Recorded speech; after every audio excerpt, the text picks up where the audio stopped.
All right, guys, welcome back to Crossman Productions. Man, hopefully you guys have had such an awesome day. I know a lot of you guys are getting home from work, trying to settle in. Um, Hopefully you guys got a chance to catch yesterday's show with Master Daniel Pacina from Mortal Kombat. I had such a great time talking to that guy. Uh, Talking to somebody that where you grew up playing their game and watching their films and later be able to sit down and actually talk to somebody and hear their story and hear the story behind the creation of something like that was just really awesome. Today I am really excited because I got some of my friends. I don't call them old friends, but I got some friends coming on. You guys have met some of them, but they have a project, a new movie they're working on called Daisy. It's a film that I know that they've been uh, putting a lot of time and effort in, and we kind of promoted it to on our show to help raise funds. But they're here to talk about the new, their film. So I'm in, and I have three of them today. So this is going to be awesome. So you guys know Venus, Monique, and then we had Sharon on. Sharon, we had you on maybe about a month ago. Yeah, or maybe 2 months ago. But Yeah. yeah, And so I'm just now getting to meet Stephanie. Yes, So thank you. welcome guys. I'm so excited because I know you know the three of you guys have been putting a lot of time and effort and your heart and soul in this film. So I'm excited to bring you in so we can talk about the film and see where the progress is and get an update on it. So Yay. yeah. Thank you, Cross. We appreciate you for bringing us in. Yes, oh, really do. absolutely. So the film is called Daisy. Hey, could one of you tell the audience what Daisy is about? Yeah. Go for it, Sean. Oh, me? I was going to nominate Stephanie. You know Oh, I why? did too, but then I thought you were going to talk. Oh, yeah. I think that was my thinking mouth. But Miss Stephanie Half actually wrote, and she'll be directing it. Oh, wow. And it came about like in a really cool way. So go ahead, Stephanie, and tell them. Well, I mean, the story itself is basically about a 20-year-old, very distraught young lady who's been through a lot of rough stuff, and she's at the end of her rope, and she decides to leave her boyfriend and realizes she has nowhere to go, and then contemplates taking her life. But before that happens, someone comes into the picture that appears to be somebody who will help her and actually picks her up and takes her somewhere and ends up having a conversation with her, promising to help her. But all at the same time, there is another person, a man who happens to be there as well, who overhears this conversation, and he offers another solution for her. So we'll see which one she chooses. Oh, Yeah. wow. And Cross, what's really cool about this is it's based on true events. Mm-hmm. Okay. Yeah. Yeah. So And it's basically, true events being that it happened to Stephanie's nephew, and she told us the story, and we were like, because the way that God intervenes was so beautiful, like beautiful. And so we all just felt this like, well, Half wanted to turn it into a story, and Sharon and I were like, yeah, absolutely. So Right. we're excited. so you guys took the story and into a film. How did that kind of go about? I think it was just Half. I think she just shared it with us because it was a beautiful story. So in Right. our we had a group that we were meeting in, and Half did a YouTube video Right. and shared the whole thing. And so we started discussing like, how can we turn this into a movie after hearing how beautiful it was. And so Right. we just started meeting on Zoom. I feel like it's been almost 2 years that we've been meeting consistently, and then kind of figuring out like, how do we do this? And I think the script was probably the first thing, and then we just kept meeting about like fine tuning the story, and then we're finally at the point where we get to do casting and like actually film it. Wow. So it's a process. So Yeah. kind of walk us through that process, because I know you and Sharon, you guys are come from the acting world, and have you guys ever done like directed or produced an actual film, or is this like your first project? Go for it, Sharon. Yeah, so all three of us are actually actresses, right? That's like our comfort zone. But we kind of venture into different areas, and I know I've had my finger into like producing and directing, but not like my whole self into it. Right, So this project is actually I think the first one where I'm like actually like diving in as heavy as I am. But right, because we all have like the acting background, like there was a lot of learning to be done. Actually, we right, still need to learn so much more. So what we did was we called on a lot of industry friends. We called on a lot of industry Okay. friends and right, got a lot of advice. We just asked a whole lot of questions, and they were so nice, so gracious. It was such a blessing, the advice that we got. And then we also did some of our own research. So that took up a big chunk of time, just because we didn't know anything. So just learning right, all of that. And then also with the script. So it's not like Stephanie wrote one version and was like, all right, we're good to go. Like there's been a lot of revisions. A lot. Yes. Yeah. Mhm. And letting other people take a look at it and getting their feedback as well. And then coming back together to push forward. So yeah, it's just a lot of, sometimes you'll get a good momentum and then you'll be like, okay, I don't know what to do yet. So then you got to kind of pause, get your bearings again, and then you go again, right, so it's that kind of a ride. Yeah, so it's definitely been a slower process initially, when we first started. But I think as time has gone by, the pace has picked up for sure, especially these last few months. And right now, about less than 1 month away, we are just moving quickly. Always something to talk about, discuss, decide, sign, go, so much to do. Mhm. So, Yeah. Stephanie, so what was it like to be able to share that story and now see it, slowly develop into an actual film where it Yeah. could, that story could reach, potentially millions of people?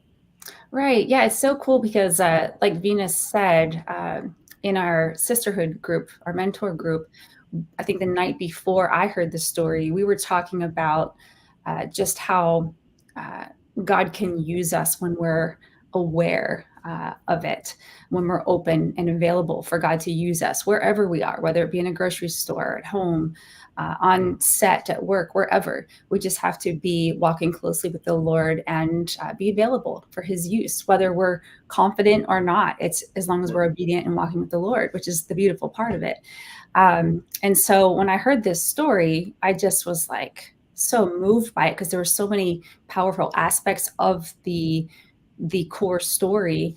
And so, Right, yeah, like Venus said, I got off the phone, I recorded it, shared it with the group, and then I ended up sharing it with multiple other friends who were also very moved by it.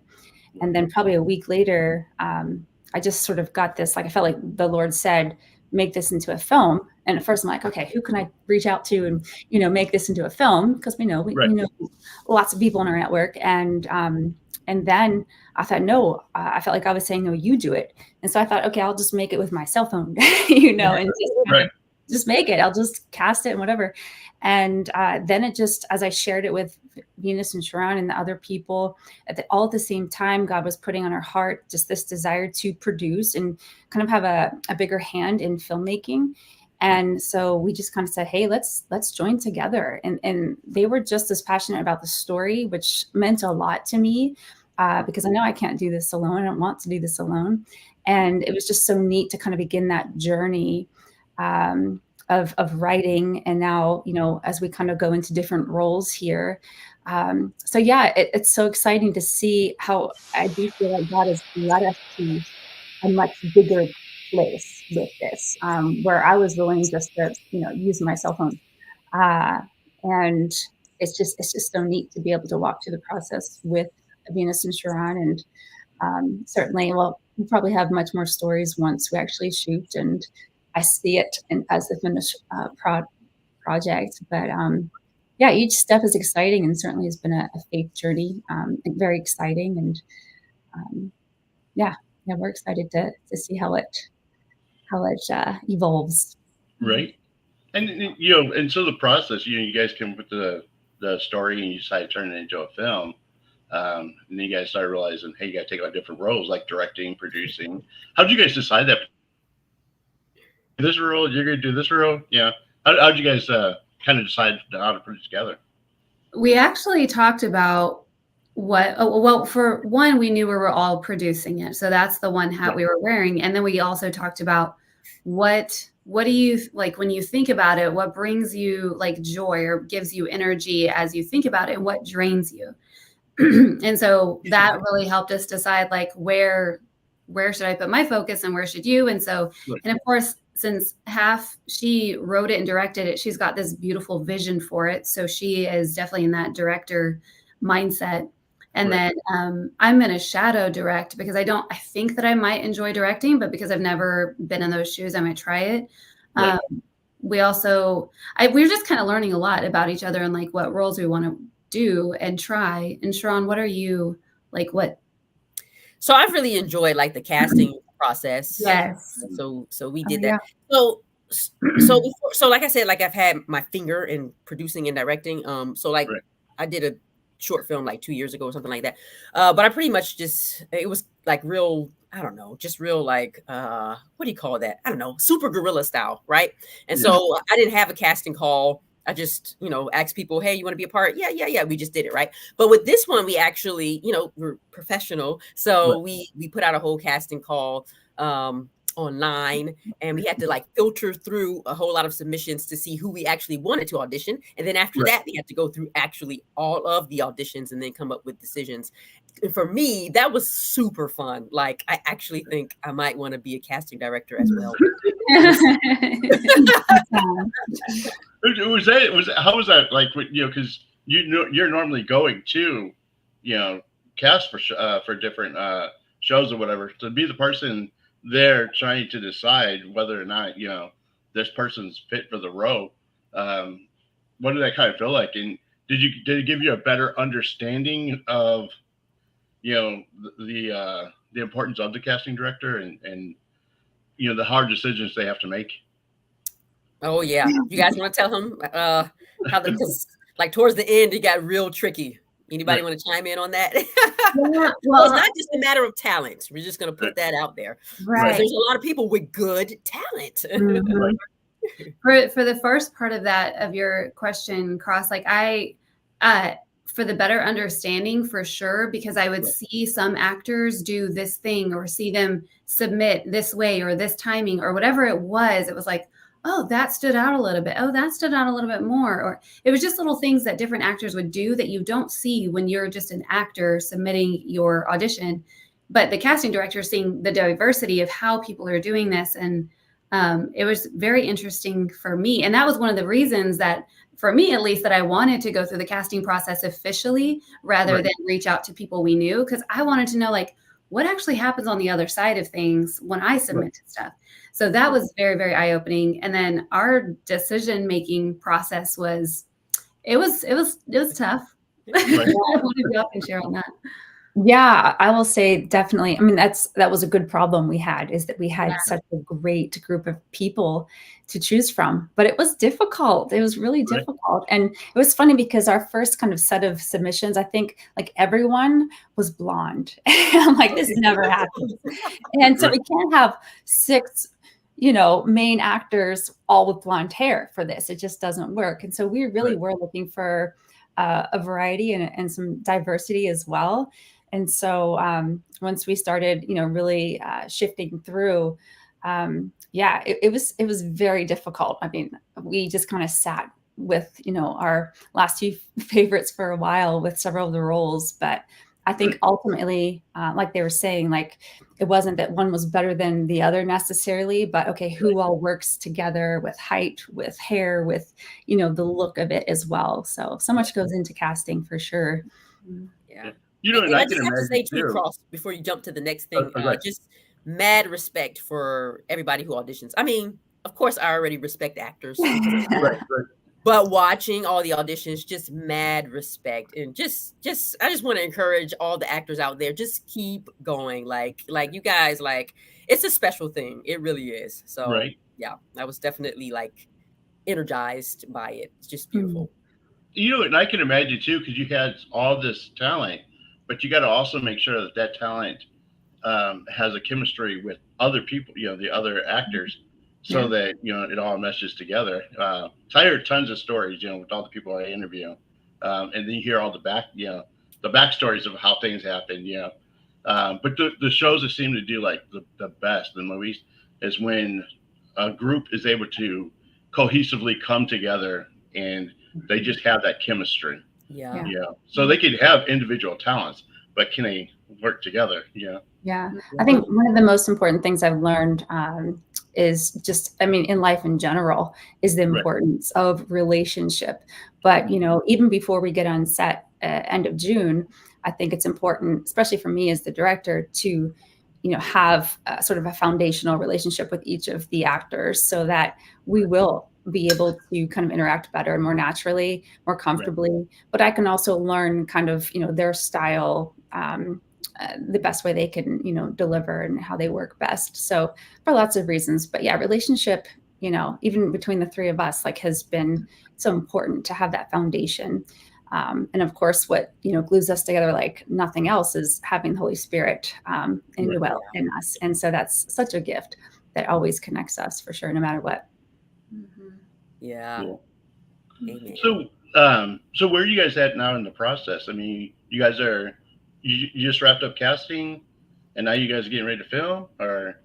Yeah, we've got all of our cast. We're signing contracts right now, and then we're finalizing some of the crew, some locations, and then in 3 weeks, I think it's 3 weeks or 4 weeks, we will be heading to Pittsburgh to film. Yeah. Oh wow! So you guys film in Pittsburgh then? So. That's right. Okay, cool. So now, you guys, once you guys got this filmed, do you guys have an idea of where you want to release it, or? We're not sure yet. We would like to enter into some festivals. Right.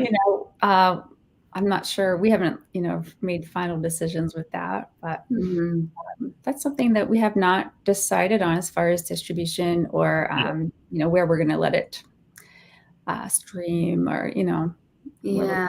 So. And it's kind of like a tricky thing because, like, if you submit to festivals and you can't really put it out in the public, so then we need to decide: are we going to, go straight to YouTube? Like Sharon's movie, it's called "I Really Miss You," and she put it on YouTube, and it is doing so well and impacting so many lives. And if it went through a festival, like, who knows how it would have turned out? But so there's the option to just give it to the public and see how they receive it, or put it through festivals and then see how it does there and see if that actually brings in a greater audience. So there's some things for us to weigh. Yeah. In this story, I know a lot of the new films do like a private screening, just kind of get a gauge from what the audience think. I went to a private screening for the Ordinary Angels, and so they came. They gave us a paper. We gave our opinion about the film before they actually released it.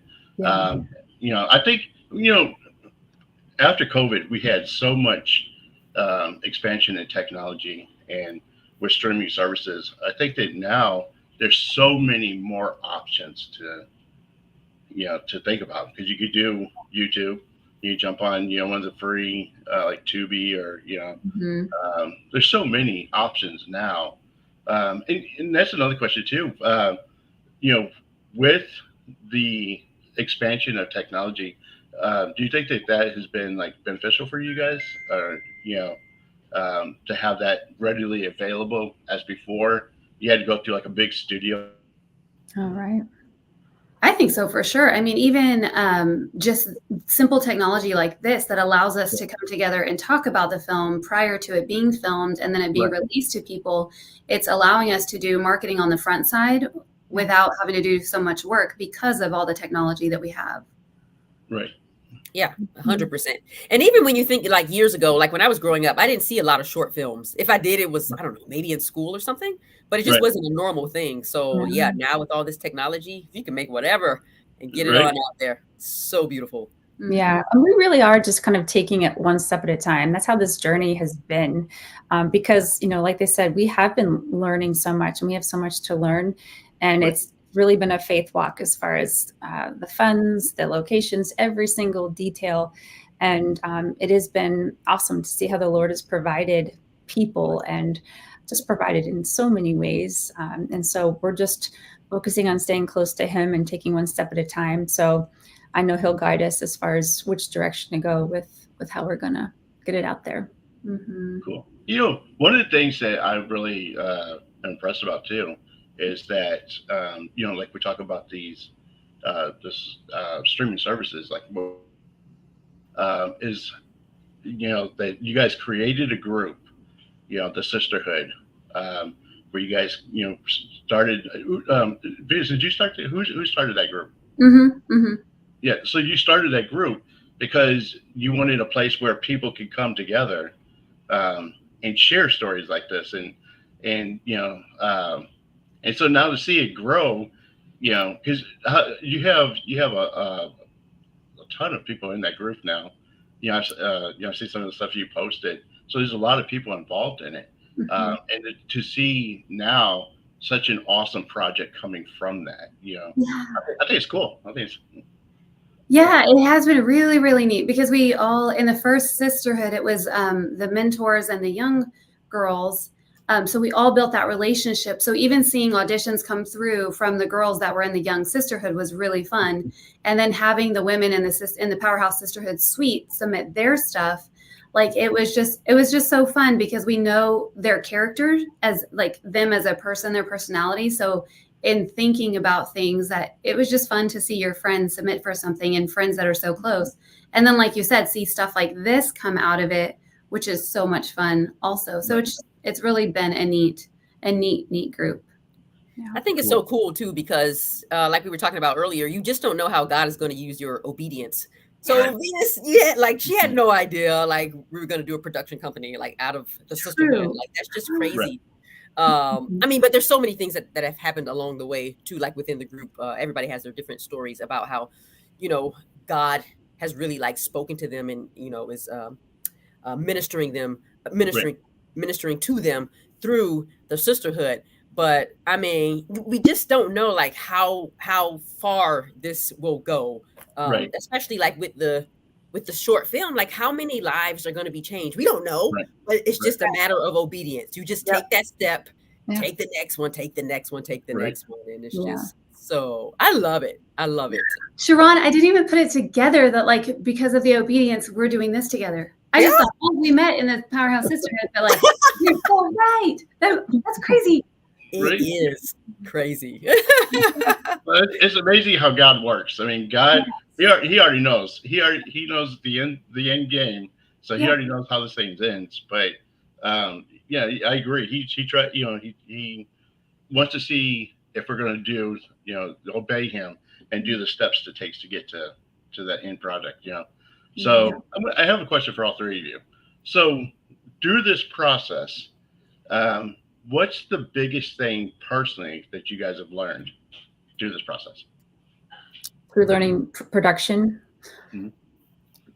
Mm-hmm. Well, just even personally, like any lessons that you've learned through this. I have learned that Sharon loves emojis, half doesn't so much. I'm in the middle. Sharon has a favorite emoji if we're talking about emojis. What? Venus, you know what Sharon's favorite emoji is? Probably the celebration or the laugh. What is it? The winky face. Oh, it's true. That's so funny. That's so true. Okay, let me explain cross, because sometimes like I just don't have time to like type out everything. So I'm like, okay, these emoticons will get the point across, like right. So, they do help communicate for sure. They do communicate our heart. I mean, so much. The visual. God bless the person who created emojis. I know. Oh, yes, God is just teaching us huge things through this process. Yes. There's more depth for sure. Yeah. Well, you know, I will say, and I've mentioned this a couple of times in our meetings, because we'll be deciding on something and I will view something very differently and they see it differently. And I'm like, I wonder what my brain thinks like that. And theirs was totally opposite. And it's been very interesting just to see how our personalities are different, how our decision making is different. And it was just very neat because it's like I'm getting reflected back to as to who I am. And I don't know if they've experienced that with the both of us, or the three of us, but I'd say that's one of the things is just I'm learning about myself because I'm spending so much time with these ladies and we're having to move forward together, but like we move forward differently. So it's cool. Mm-hmm. Yeah, I agree. Yeah, I've had some reflective moments as well.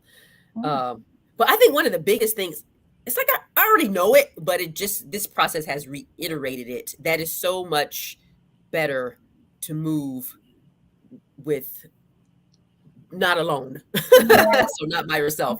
So moving together with people, the two are better than one, and with three or more gathered, all of that. Like, that's so true. And I think, if I remember correctly, I think we all kind of individually thought about doing a production company like one day in the future, way back when, if I remember correctly. I know I did, like years ago. But it just seemed too overwhelming. So when Venus and Stephanie were like, yeah, let's do this, like, it felt good, like I'm not alone, like, let's do this. So it's just been great, like whenever we have challenges, to be able to, like, okay, we're gonna tackle it together, we'll get through it. So yeah, that's a beautiful thing, because and when you think about it, like, we were created like as the body of Christ, so we are created to move together anyway. Like, we're not supposed to be doing this stuff alone. And so it's just yeah, for sure.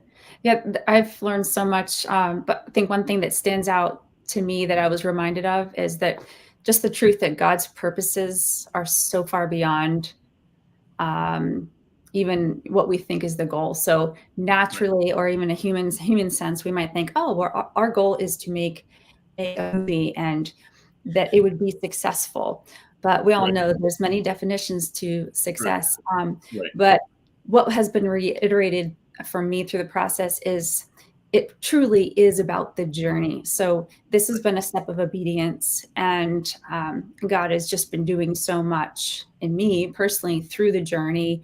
But even the conversations that I've had, location scouting, or people that have read the script, or just different people I've met along the way that I would have not met otherwise, that were truly God appointments.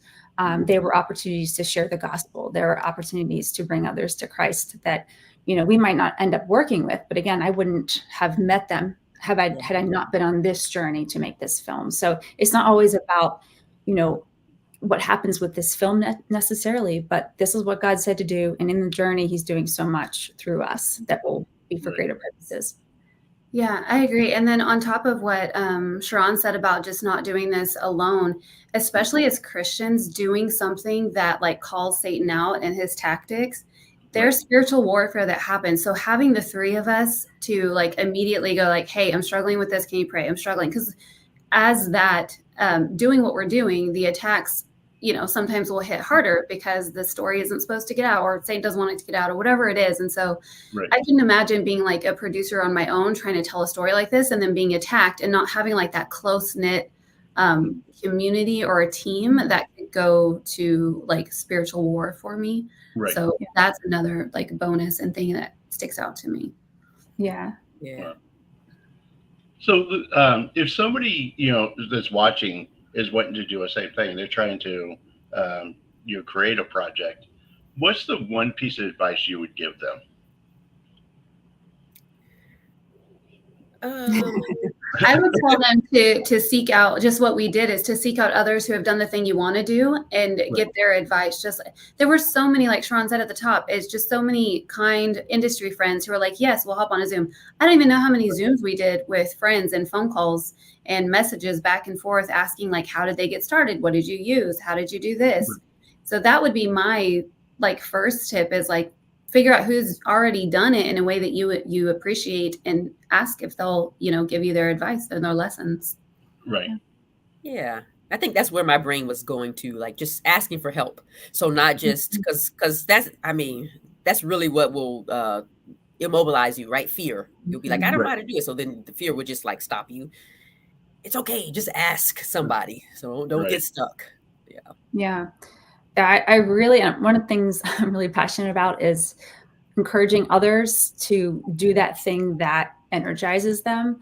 Like, Right. I think even in our school system these days, that's another story, but it's like, it's almost like they're teaching our children that everybody has to be really good at everything. And that's not how we're made, and how Yeah. boring Right. it would be if all of us were really good at everything. Mhm. And so, adding on to that, working as a team and collaborating with people outside of ourselves that are so great at things that we are not, like, that's so exciting. So joining in with other people, even within the three of us, as Venus was mentioning earlier, just like finding what our strengths are, what are our weaknesses, what is that thing that any of us do that we just get burnt real quick. That's not our thing, so finding that thing that energizes us, stay in that space mostly, and make sure we delegate or have somebody else do what energizes them. And I think that's the energy that really can keep things moving forward. And then if we can't find a task to be done well within us, then we need to look who can. We need to look Right. outside of ourselves. So that's exciting, to be able to not be so independent with just ourselves, but to let God connect us to other people. Right. And I completely agree with that. Whenever I train people for my job, I tell people that all the time. If they're moving up to be take a leadership role, I tell them, a real leader understands they don't know everything about everything. Yeah. A real leader understands where their weaknesses and their strengths are, and you surround yourself with the people who fill in for your weaknesses. Mhm. And you're able to delegate them and put them in a role that makes everything work. Because no matter how much you try, nobody's going to know everything about everything, and all you do is stress yourself out. Yes. Yeah. So I completely see where you're coming from with that. Yeah. What did you do, Cross, that you trained others? Well, I've worked in the mortgage industry, and now I'm doing security. But every role that they put me in, they end up making me a supervisor, or and then I end up training other people. Nice. And that's the thing too, is a lot of leaders are afraid to train other leaders because they're like, well, if I train this guy, he's going to take my job. The way I look at it is, I could train this guy, and if he's taking my job, it means I'm doing a better job. Yeah. And so if he's going to take my job, I want him to be good at my job. Right. I want to make sure that they have all the tools they need to do that job, because if I get moved up to the next job, I want to make sure I have the person there I trust, and I know is going to make the right decisions. Yeah. So true. I think it all comes down to who are you working for? Oh, I lost you there. Right now, I'm working for Legacy West, which is a outside high-end mall. So in Plano. Cool. Yeah. I think Stephanie was going to say something else, though. Oh, go ahead. Well, your voice went out there, and I wasn't sure if you could hear me or if all of us went out or what. But I was adding on just to say, I think it all depends on who you're working for. So if we're all working for the Lord, then we'll have that motivation. Of course, we want to help others, connect others and help others rise up. But if we're working for ourselves, then that pride comes in and says, "Oh, I don't want them to be better than us." And I feel like I see that a lot in the acting world. There's so much competition. But I will say, when I went from the secular acting world to the faith-based industry, thankfully, I did see an amazing and wonderful contrast of, because we're working to glorify the Lord and for Him, not so I can rise up. Then you see so much of that, like beautiful community, and just encouraging and connecting and, sharing tips, sharing classes. Like, we're all here to get better, because it's not about us, it's about God. And so it's just freeing, and that can, expand into any area of work or ministry or whatever. Yeah. Going right back to that, we're the body of Christ, and we just function well when we're all together, because that's how we're designed to do it. Yeah. Cross, I love that you're a natural born leader. Yes. It really is a gift, for sure. It is. Yeah. So that's the thing too. I talk to people about is leaders recognize leaders. Yeah. Yeah. I have a friend of mine who we just promoted as a supervisor, and she just started, and everybody around already knew she was going to be the one being promoted. So I mean, these are people who's been there for years. Yeah. And she started as the next supervisor. And I told her that's because I recognize leadership when they see it. Yeah. And it's how you carry yourself, and it's how you treat people. And even uh, even if they know they know they opened up the position, so for everybody to apply, and people were like, I'm not even going to apply because she's going to get it because. I think that's one of the things we've also discussed about just how we, as the leaders of this film, what we do on set sets the precedent for others. And so how do we want to handle this thing, and what decisions do we want to make prior to this, so that we are the leader that is setting, not the standard necessarily, but like we are living the way that we hope, others live or behave. Cool. So no, we got to film. You guys are going to start filming next a couple of weeks. Once you guys film, the time frame of how long you think is gonna take to film? Excellent question. You mean to complete? Like after we film it, how long to complete? Like go through post production? Right. Excellent question. I don't know.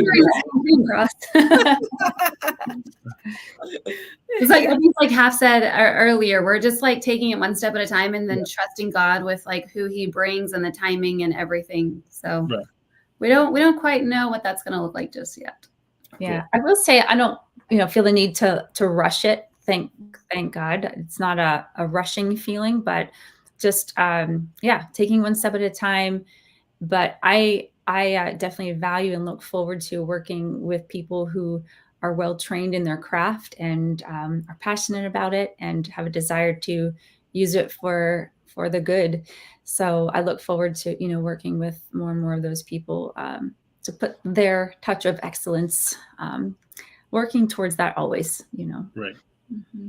Well, where I was going with that is when we got this done, I would love to have you guys back on and help promote, and so promote it so that people know where they could go watch it. And because the story, I think the story, from what I hear, is a really good story.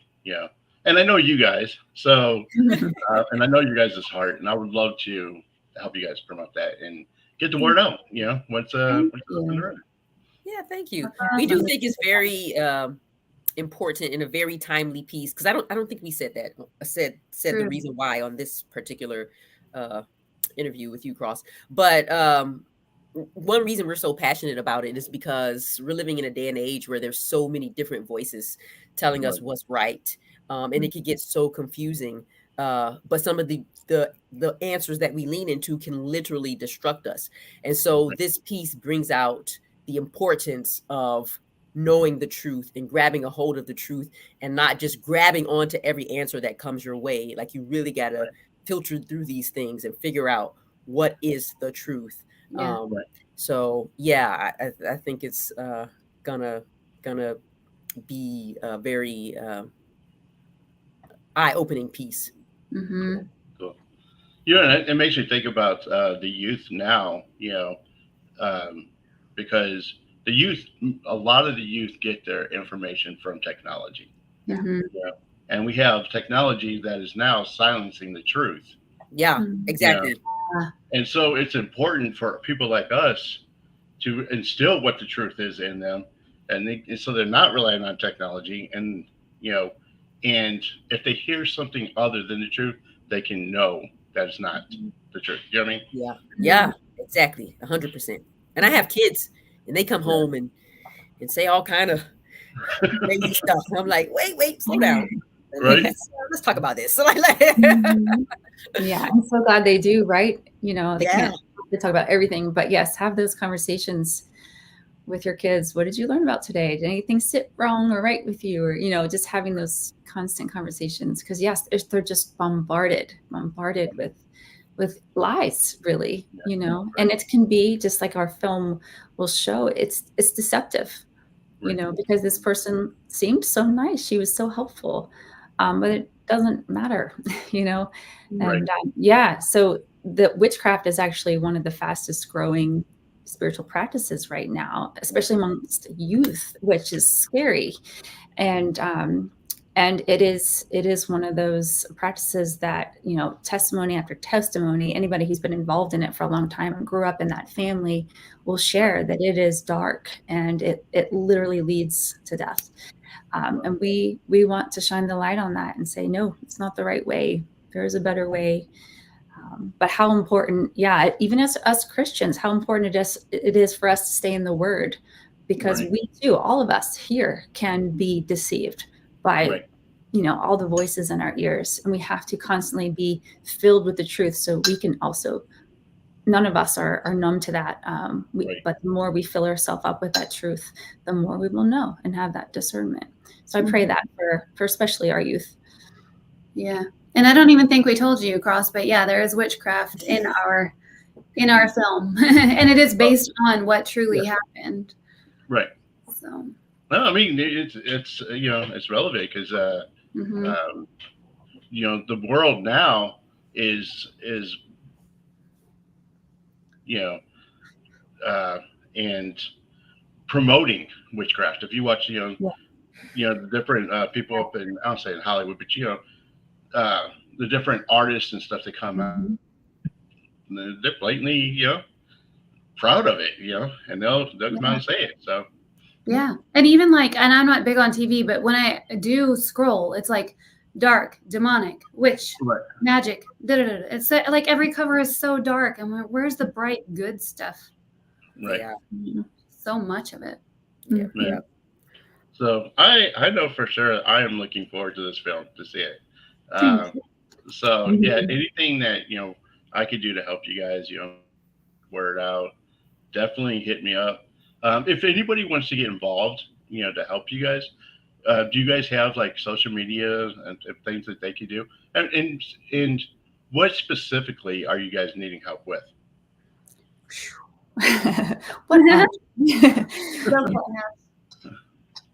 Quite a bit. Funding for sure, always. That's always a need for any independent filmmaker. Still some more funding. I think there's a lot of stuff that we need locally here. So if anybody listening is local to Pittsburgh, we need a couple specific cars. We need one more location, specifically an apartment. What else, guys? What else comes to mind with things we need right now? I think we're also going to look for just a few more crew members. So some PAs that may want to help, or crafty things like that can actually help us on set. Maybe food, like anyone that would want to, again, if they're near the Pittsburgh area and would want to bring meals, that would be great. And then you asked about like social media, where can they find us? We have a Facebook page. It's Kerusso Productions, Kerusso. And then we have our campaign where we actually tell more about the story and how it came to be and all of that. And then we show different perks for different levels of donations that folks may want to do. And so I think that may be it. Also, just sharing our stuff would absolutely help too. Yeah. Just like you're doing, Cross. We so appreciate it. Yeah, thank you. Yeah, absolutely. I mean, I love it because I'm excited to see what you guys got. When this thing, when this film is actually out, and I know it's going to do great things. I know it's going to that the story is going to reach a lot of people. And I love watching too my friends succeed. Yes, same. I love seeing them succeed. I love to see when they take on projects and watching them grow through that process. Yeah. And then bring them in, and because I bring them in, I get to hear their stories, and it's encouraging to other people too. Yeah, so, sure. Anyway. Well, it's so refreshing to hear someone say that. I love seeing my friends succeed. Like, it's just so refreshing. And I hope that, others hearing that will also be encouraged to do that, because that's the way it should be. And it is, Right. it is wonderful. So thank you for saying that. Amen. Mhm. Can I backtrack for a little bit? Yeah, go Because ahead. while the ladies were saying everything that we needed, I was like, did we Right. cover it all? Did we cover it all? Mhm. I think they actually did cover it all, but we're still nailing down our decision on sound. So if you work with sound and you live out in Pittsburgh, we have not made a decision. We could use a few more options if you're in Pittsburgh. Just hit us up and let us know. Mhm. Awesome. I think I might know somebody out that way. I'm going to send you guys a link to. Cool. Sweet. I think he's in Pennsylvania, but I'll see. But well, Pittsburgh is in Pennsylvania, so that's perfect. It's incredible. So he and his wife got married, and they have like between them 12 children. Oh, wow. Nice. He was actually one of the first live interviews I did. Huh. Cool. The first interview when I went with his family, but he is an awesome editor, filmmaker, and sound. So I'll send you guys his information. Yeah. Be good to know. He's out the way. So, well, cool. Thank you guys so much for being on the show. I really enjoy saying this, and and definitely enjoy hearing about and the journey of this amazing story. And I can't wait. I can't wait to see it. Yay. Thank you, Cross. I'm so appreciative. So, you guys remember, until the next episode, you guys are uniquely designed with a purpose, and always keep moving forward. Peace. Amen. Thank you.